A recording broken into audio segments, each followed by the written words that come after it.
ਮਾਨਯੋਗ ਗਿਆਨੀ ਸੰਤ ਸਿੰਘ ਜੀ ਮਸਕੀਨ ਇੱਕ ਬਚਨ ਕਿਹਾ ਕਰਦੇ ਸਨ, ਕਹਿੰਦੇ ਫੁੱਲਾਂ ਨੂੰ ਕਦੀ ਲੁਕਾਉਣ ਦੀ ਲੋੜ ਨਹੀਂ ਹੁੰਦੀ, ਫੁੱਲਾਂ ਨੂੰ ਲੁਕਾਉਣ ਦੀ ਲੋੜ ਨਹੀਂ, ਹਮੇਸ਼ਾ ਗੰਦਗੀ ਨੂੰ ਲੁਕਾਉਣ ਦੀ ਲੋੜ ਪੈਂਦੀ ਹੈ। ਸੁਗੰਧ ਨੂੰ ਨਹੀਂ ਲੁਕਾਉਣਾ ਪੈਂਦਾ, ਦੁਰਗੰਧ ਨੂੰ ਲੁਕਾਉਣਾ ਪੈਂਦਾ ਹੈ, ਛੁਪਾਉਣਾ ਪੈਂਦਾ ਹੈ। ਮਨੁੱਖ ਦਿਨੇ ਰਾਤ ਸੁਬਾਹ ਸ਼ਾਮ ਕੇਵਲ ਦਿਖਾਵਾ ਕਰਦਾ ਪਿਆ, ਦਿਖਾਵਾ। ਔਰ ਇਹ ਦਿਖਾਵਾ ਹਰ ਤਲ ਦੇ ਉੱਤੇ ਮੌਜੂਦ ਹੈ, ਭਾਵੇਂ ਉਹ ਸਮਾਜਿਕ ਜਗ੍ਹਾ 'ਤੇ, ਆਰਥਿਕ ਜਗ੍ਹਾ 'ਤੇ, ਰਾਜਨੀਤਿਕ ਜਗ੍ਹਾ 'ਤੇ, ਗਜਬ ਦੀ ਗੱਲ ਧਾਰਮਿਕ ਜਗ੍ਹਾ 'ਤੇ। ਇਸ ਤੋਂ ਵੀ ਅਛੂਤਾ ਨਹੀਂ ਹੈ, ਕੇਵਲ ਦਿਖਾਵਾ, ਕੇਵਲ ਦਿਖਾਵਾ। ਮਹਾਰਾਜ ਦੀ ਬਾਣੀ ਦਾ ਬਚਨ ਹੈ ਕਲਗੀਧਰ ਪਾਤਸ਼ਾਹ ਦਾ, ਭੇਖ ਦਿਖਾਏ ਜਗਤ ਕੋ ਲੋਗਨ ਕੋ ਬਸ ਕੀਨ। ਕੇਵਲ ਭੇਖ ਦਿਖਾਣਾ ਦੂਜਿਆਂ ਨੂੰ, ਬਈ ਹਾਂ ਅਸੀਂ ਕੁਝ ਹੁੰਦੇ ਹਾਂ, ਅਸੀਂ ਕੁਝ, ਹਾਂ ਅਸੀਂ ਕੁਝ ਹਸਤੀ ਰੱਖਦੇ ਹਾਂ। ਭੇਖ ਦਿਖਾਏ, ਕੇਵਲ ਭੇਖ, ਅੰਦਰ ਕੁਝ ਹੈ ਕਿ ਨਹੀਂ ਇਸ ਗੱਲ ਦਾ ਕੋਈ ਲੈਣਾ ਦੇਣਾ ਨਹੀਂ। ਭੇਖ ਨਾਲ ਮਤਲਬ ਭੇਖ ਦਿਖਾਏ ਜਗਤ ਕੋ ਲੋਗਨ ਕੋ ਬਸ ਕੀ, ਅੰਤ ਕਾਲ ਕਾਟੀ ਕਟਿਓ ਪਾਸ ਨਰਮ, ਉਹਦੇ ਨਾਲ ਤੇ ਕੋਈ ਲੈਣਾ ਦੇਣਾ ਹੀ ਨਹੀਂ। ਕੇਵਲ ਆਪਣੇ ਭੇਖ ਦਾ ਪ੍ਰਭਾਵ ਦੂਜੇ ਉੱਤੇ ਪਾਉਣ ਦੀ ਕੋਸ਼ਿਸ਼। ਮੈਂ ਆਪਣੇ ਬਚਪਨ ਦੇ ਵਿੱਚ ਇੱਕ ਘਟਨਾ ਸੁਣੀ ਸੀ ਗਿਆਨੀ ਮਾਨ ਸਿੰਘ ਜੀ ਚੌਰ ਦੇ। ਉਹਨਾਂ ਨੇ ਆਪਣੀ ਕਥਾ ਦੇ ਵਿੱਚ ਇੱਕ ਵਾਰੀ ਬਖਾਨ ਕੀਤਾ, ਕਹਿੰਦੇ ਬਈ ਕਿਸੇ ਪਿੰਡ ਦੇ ਵਿੱਚ, ਉਦੋਂ ਹਿੰਦੁਸਤਾਨ ਪਾਕਿਸਤਾਨ ਨਵੇਂ ਵੰਡੇਵਾ ਹੋਇਆ ਸੀ, ਕਹਿੰਦੇ ਕਿਸੇ ਪਿੰਡ ਦੇ ਵਿੱਚ ਇੱਕ ਸਾਧ ਆ ਗਿਆ, ਆਇਆ ਰਾਤ ਨੂੰ, ਉਹਨੇ ਧਰਤੀ ਪੁੱਟੀ, ਧਰਤੀ ਪੁੱਟ ਕੇ ਛੋਲਿਆਂ ਦੀ ਬੋਰੀ ਪਾ ਦਿੱਤੀ, ਬੋਰੀਆਂ ਦੀ ਛੋਲੇ ਪਾ ਕੇ ਉੱਤੇ ਇੱਕ ਦੇਵੀ ਦੀ ਮੂਰਤੀ ਰੱਖ ਕੇ ਮਿੱਟੀ ਪਾ ਕੇ 2 ਬਾਲਟੀਆਂ ਪਾਣੀ ਪਾ ਦਿੱਤੇ ਅਤੇ ਧੂਣੀ ਨਵਾ ਕੇ ਬਹਿ ਗਿਆ। ਅਤੇ ਪਿੰਡ ਦੇ ਲੋਕਾਂ ਦੇ ਵਿੱਚ ਇਹ ਗੱਲ ਫੈਲ ਗਈ ਵੀ ਫਲਾਣੀ ਥਾਂ 'ਤੇ ਕੋਈ ਬਾਬਾ ਆਇਆ ਧੂਣੀ ਨਵਾ ਕੇ ਬੈਠਾ ਹੈਗਾ।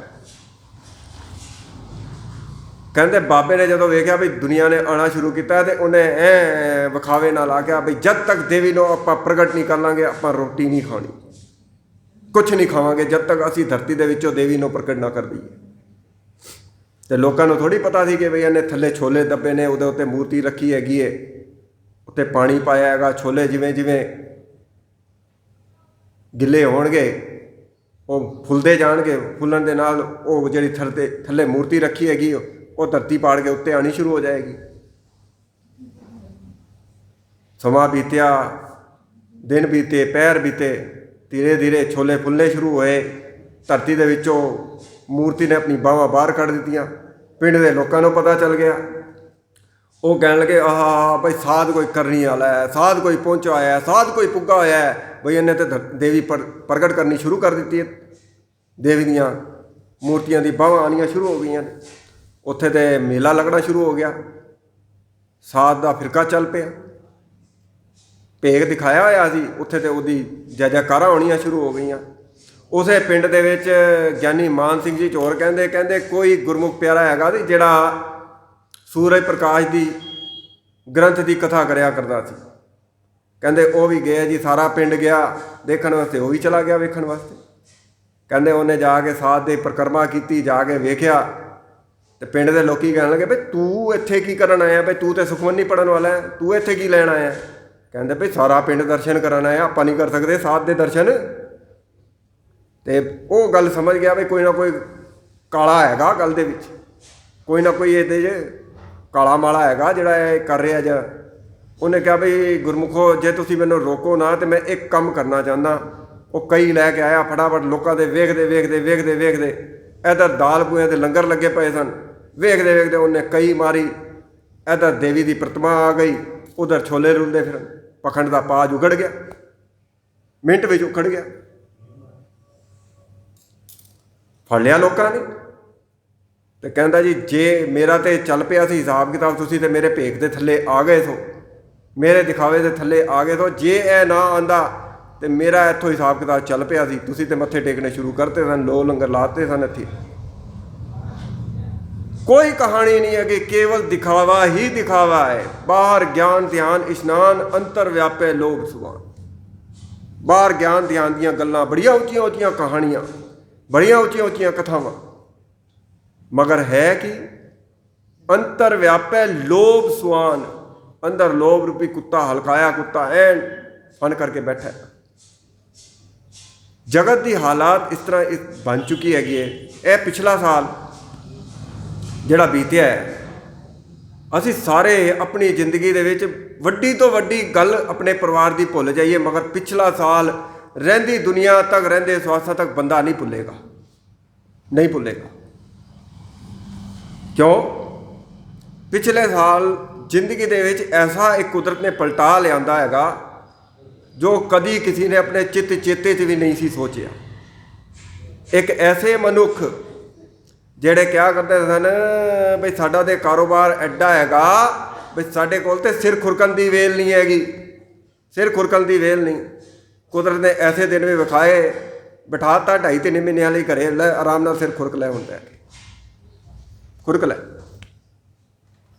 ऐसे ऐसे दिन विखाए, मगर यह जिहड़े दिन आपां वेखे ने ना, यह कुदरत ने सानू कोई इशारा किया है, इस कुदरत ने सानू कोई गल समझाई है। पता कि मैंने तुहाडे इस इलाके का नहीं पता, मगर साडे इलाके की यह गल मैं आप जी दे अगे रखन लगा कि साडे इलाके दे विच सड़कों के उत्ते करफ्यू लग्या, कोई घरों बाहर नहीं सी निकल सकता। पुलिस वाले गश्त लाया करते सन, जिप्सी आया करदियां सन, मजाल तो नहीं कोई घरों बाहर भी निकल जाए। मगर लोकी ना जी, कित्थे मनण वाले, अख बचदे ही इधर जिप्सी गई पुलिस वालियां दी, नाल ही बाहर निकल जाते। जदों पुलिस वाले आते देखन, भज भज के अपने घरों आते, तो पुलिस वाले हाथ जोड़ जोड़ के यही क्या करन, स्टे होम, स्टे सेफ, अपने घर रहो, सेफ रहो, बाहर ना निकलो, बाहर ना निकलो। मगर मजाल है आपां घर बह जाइए, घर बह जाइए। आद काल तो संत जन गुरमुख प्यारे यही कहते रहे ने, ए मना तू अपने घर रो, बाहर ना जा, बाहर ना जा, तू अपने घर रो। गुरु रामदास महाराज भी बाणी आंदे ने, मन मेरे बाहर ना भज, तू अपने घर दे विच रो। मगर मजाल है, और यह तो मन की गल है, मन उड उड पार भजदा है, बार बार पार भजदा है। तो पिछले साल तो तन करके भी असी अंदर नहीं बैठे, बैठे मुड़ मुड़ पार भजदे सी, किसी ना किसी ढंग के नाल, किसी न किसी जुगती के नाल, कोई ना कोई बहाना मारिए, चलो बाहर, चलो बाहर। जे तन करके असी बाहर भजदे हाँ तो मन तो साडा सदा ही बाहर रहिंदा है। बस इत्थे आउण दा इक्को ही संबंध हैगा, इत्थे आउण दा इक्को ही लाभ हैगा, यही लाभ हैगा, यही सुनेहा है बई अपने घर दे विच निज कर महल, निज घर महल पाओ सुख सहजे, बोर ना होएगो फिर। असी अपने निज घर दे विच बैठिए। निज घर की हैगा? जिथे असी बैठे हाँ, बस मेरा मन होर किते ना बजदा हो, मेरा मन होर इधर आले दुआले किते ना जांदा आंदा होवे, बैठा होवे, शब्द और सुरत जुड़ी हुई होवे एक थां दे उत्ते। तन ते बह जांदा, मन नहीं बहंदा, तन ते टिक जांदा, मन नहीं टिकदा। तन ते फिर भी किसी ना किसी तरीके दे नाल कोई ना कोई संसारिक इस तरह की औकड़ आ जाए, बिस्तर से पै जाए, मन नहीं पैंदा, मन नहीं पैंदा। बस बाणी का यही कहना है कि तुसी अपने मन नूं समझाओ। असी बाणी दे विच लैण आए हैं कि इत्थे गुरुद्वारे आए हैं, की लैण आए हैं? गुरु का उपदेश। तो गुरु का उपदेश तो यही हैगा, टिक जाओ, टिकाणे ते टिक जाओ। राती गुरमुख प्यारे कथा कर रहे थे, बहुत सुंदर उन्होंने अपना विचार संगत के सामने रखा है बई असी अपने अपने बच्चों तो शुरुआत करिए, बच्चों को गुरुद्वारे लैके आइए, बच्चों को गुरमत की सेध दईए, बच्चों के उत्ते गुरमत का प्रभाव पाइए। मगर उस तो पहले ध्यान देना, बच्चों के उत्ते प्रभाव पवे गुरमत का, उस तो पहले मेरे उत्ते भी पैना चाहिए। परिवार का मुखी मैं हैगा, मेरे उत्ते भी गुरमत का प्रभाव होवे, तां जाके बच्चों के उत्ते प्रभाव पेगा। क्योंकि जिस तरह के माँ प्यो होणगे, माँ प्यो दी ही संस्कार बच्चों को जाते। जे माँ प्यो अपने गुरु के हुक्म के विच तुरदे होणगे तो बच्चे ऑटोमैटिक तुरनगे, बच्चे ऑटोमैटिक तुरनगे। जे बच्चे तुरनगे तो घर दे विच ऐन स्वर्ग बन जाएगा। सार किताबली के करता ने एक थां दे उत्ते इस तरह बचन किते ने, कहंदे ने मनुख दे कोल अगर 4 ये चीज़ां होण ਤੇ ਕਹਿੰਦੇ ਬੰਦਾ ਜੀਂਦਾ ਜੀ ਸਵਰਗਾਂ ਦੇ ਵਿੱਚ ਬੈਠਾ ਹੈਗਾ। ਆਗਿਆਕਾਰੀ ਸੁੱਤ ਹੋਵੇ, ਬੱਚੇ ਆਗਿਆਕਾਰੀ ਹੋਣ। ਔਰ ਮਿੱਠ ਬੋਲੀ ਨਾਰ, ਜਨਾਨੀ ਮਿੱਠ ਬੋਲੜੀ ਹੋਵੇ, ਚੰਗੇ ਸੁਭਾਅ ਦੀ ਹੋਵੇ, ਆਏ ਗਏ ਦਾ ਸਤਿਕਾਰ ਕਰਨ ਵਾਲੀ ਹੋਵੇ, ਘਰ ਦੇ ਵਿੱਚ ਹਰ ਚੀਜ਼ ਦੀ ਸਾਜੋ ਸਮੱਗਰੀ ਦੀ ਸਾਫ ਸਫਾਈ ਰੱਖਣ ਵਾਲੀ ਹੋਵੇ, ਜੀ ਨਾਲ ਬੋਲਦੀ ਹੋਵੇ, ਆਗਿਆਕਾਰੀ ਸੁੱਤ ਹੋਵੇ ਔਰ ਮਿੱਠ ਬੋਲੀ ਨਾਰ। ਧਨ ਆਪਣਾ ਜੀਵਨ ਬਸਰ ਕਰਨ ਵਾਸਤੇ ਜਿੰਨੇ ਧਨ ਦੀ ਲੋੜ ਹੈ ਉਹਨਾਂ ਧਨ ਹੱਥ ਦੇ ਵਿੱਚ ਹੋਵੇ। ਧਨ ਆਪਣੇ, ਸੰਤੋਖ ਮਨ, ਤੇ ਮਨ ਦੇ ਵਿੱਚ ਸੰਤੁਸ਼ਟੀ ਹੋਵੇ, ਸੰਤੋਖ ਹੋਵੇ। ਇਹ ਚਾਰ ਸਵਰਗ ਸੰਸਾਰ, ਇਹ ਚਾਰ ਨਿਸ਼ਾਨੀਆਂ ਦੇ ਸਵਰਗਾਂ ਦੀਆਂ। ਸਵਰਗ ਦੇ ਅਰਥ ਵੀ ਵਿਦਵਾਨ ਪੁਰਸ਼ਾਂ ਨੇ ਕੀਤੇ ਨੇ। ਸਵੈ ਵਰਗ, ਦੋ ਸ਼ਬਦਾਂ ਦੇ ਜੋੜ ਤੋਂ ਬਣਿਆ ਸਵਰਗ। ਬਈ ਜਿਸ ਤਰ੍ਹਾਂ ਦੀ ਮੈਨੂੰ ਜੀਵਨ ਦੇ ਵਿੱਚ ਕਿਸੇ ਪਦਾਰਥ ਦੀ ਲੋੜ ਹੈ ਮੇਰੇ ਕੋਲ ਹੋਵੇ, ਉਹ ਬੰਦਾ ਜੀਂਦਾ ਜੀ ਸਵਰਗਾਂ ਦੇ ਵਿੱਚ ਹੈ। ਤੇ ਇੱਕ ਪਾਸੇ ਸਵਰਗ ਦੇ ਉਲਟ ਇੱਕ ਸ਼ਬਦ ਹੈਗਾ ਨਰਕ। ਧਿਆਨ ਦੇਣਾ, ਨਰਕ ਦੇ ਵੀ ਅਰਥ ਹੈਗੇ ਨੇ। ਨਰਕ ਦਾ ਕੀ ਅਰਥ ਹੈਗਾ? ਕੋਈ ਮਰਨ ਤੋਂ ਬਾਅਦ ਕੋਈ ਸਵਰਗ ਜਾਂ ਨਰਕ ਨਹੀਂ ਹੈਗਾ। ਇੱਥੇ ਹੀ ਨਰਕ ਹੈ, ਇੱਥੇ ਹੀ ਸਵਰਗ ਹੈ। ਕੀ? ਨਰਕ। ਨਰਕ ਦੇ ਅਰਥ ਨੇ ਨਰ ਅਕ। ਜੀਵਨ ਦੇ ਵਿੱਚ ਜਿਸ ਪਦਾਰਥ ਦੀ ਲੋੜ ਹੈ ਨਹੀਂ, ਜਿਸ ਚੀਜ਼ ਦੀ ਲੋੜ ਹੈ ਨਹੀਂ, ਮਾਨ ਮਰਿਆਦਾ ਦੀ ਲੋੜ ਹੈ ਨਹੀਂ, ਘਰ ਦੇ ਵਿੱਚ ਕਿਸੇ ਵੀ ਪਦਾਰਥ ਦੀ ਘੱਟ ਤੋਂ ਘੱਟ ਲੋੜ ਹੈ ਨਹੀਂ ਹੈ,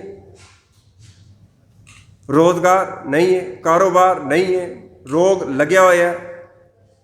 ਹਰ ਐਸਾ ਕਰਮ ਜਿਸ ਦੇ ਨਾਲ ਮਨੁੱਖ ਅੱਕ ਜਾਵੇ, ਅੜੀਆਂ ਰਗੜਦਾ ਹੋਵੇ, ਕੁਝ ਪ੍ਰਾਪਤ ਨਾ ਹੋਵੇ, ਦਰਿਦਰੀ ਸਿਰ ਦੇ ਉੱਤੇ ਹਾਵੀ ਹੋਵੇ, ਬੰਦਾ ਜੀਂਦਾ ਜੀ ਨਰਕ ਦੇ ਵਿੱਚ ਪਿਆ, ਅੱਕ ਜਾਵੇ। ਜਿਸ ਅਵਸਥਾ ਦੀ ਪਹੁੰਚ ਕੇ ਮਨੁੱਖ ਇਹ ਕਹਿ ਦਿੰਦਾ ਹੈ ਕਿ ਰੱਬਾ ਮੈਨੂੰ ਚੱਕ ਲੈ, ਮੈਂ ਹੁਣ ਅੱਕ ਚੁੱਕਿਆ।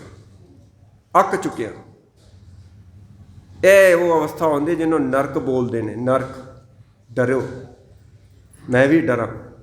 ਜੀਂਦਾ ਜੀ ਬੰਦਾ ਸਵਰਗਾਂ ਦੇ ਵਿੱਚ ਹੈ ਤੇ ਜੀਂਦੇ ਜੀ ਹੀ ਬੰਦਾ ਨਰਕਾਂ ਦੇ ਵਿੱਚ ਹੈ।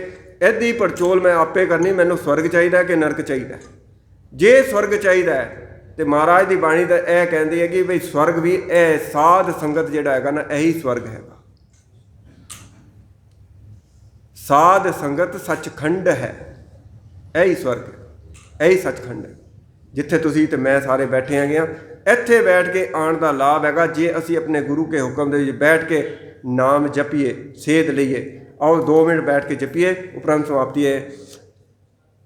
ਜਿੰਨੇ ਆਪ ਬੈਠੇ ਪੂਰੀ ਇਕਾਗਰਤਾ ਦੇ ਨਾਲ ਆਪਣੇ ਗੁਰੂ ਕੇ ਬਚਨ ਦੀ ਕਮਾਈ ਕਰਨ ਦੀ ਕੋਸ਼ਿਸ਼ ਕਰਨਾ। ਮੇਰੀ ਨਕਲ ਨਹੀਂ ਕਰਨੀ, ਆਪਣੇ ਗੁਰੂ ਕੇ ਬਚਨ ਦੀ ਕਮਾਈ ਕਰਨੀ। ਵਾਹਿਗੁਰੂ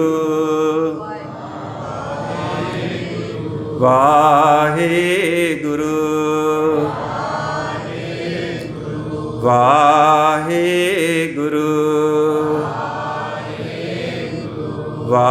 ਵਾਹਿਗੁਰੂ ਵਾਹਿਗੁਰੂ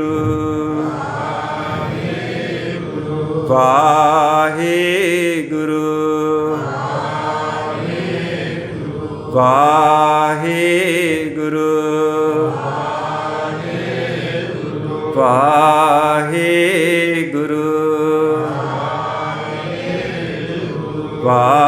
ਵਾਹਿਗੁਰੂ ਵਾਹਿਗੁਰੂ ਵਾਹਿਗੁਰੂ।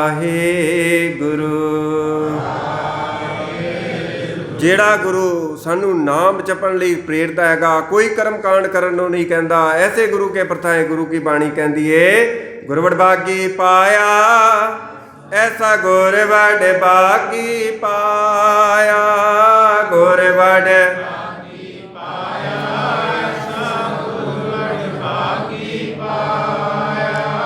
ਗੁਰਵਡ ਭਾਗੀ ਪਾਇਆ ਐਸਾ ਗੁਰਵਡ ਭਾਗੀ ਪਾਇਆ, ਗੁਰਵਡ ਭਾਗੀ ਪਾਇਆ ਐਸਾ ਗੁਰਵਡ ਭਾਗੀ ਪਾਇਆ। ਬਹੁਤ ਬਹੁਤ ਧੰਨਵਾਦ। ਬੇਅੰਤ ਤਰੁੱਟੀਆਂ ਅੱਗੇ ਹੋ ਗਈਆਂ, ਸੰਗਤ ਜੀ ਬਖਸ਼ ਲੈਣਾ, ਮੂਰਖ ਅਲਪਕ ਜਾਣ ਕੇ ਬਖਸ਼ ਲੈਣਾ। ਇੰਨੀਆਂ ਬੇਨਤੀਆਂ ਪ੍ਰਵਾਨ ਕਰਨੀਆਂ, ਭੁੱਲਾਂ ਚੁੱਕਾਂ ਦੀ क्षमा।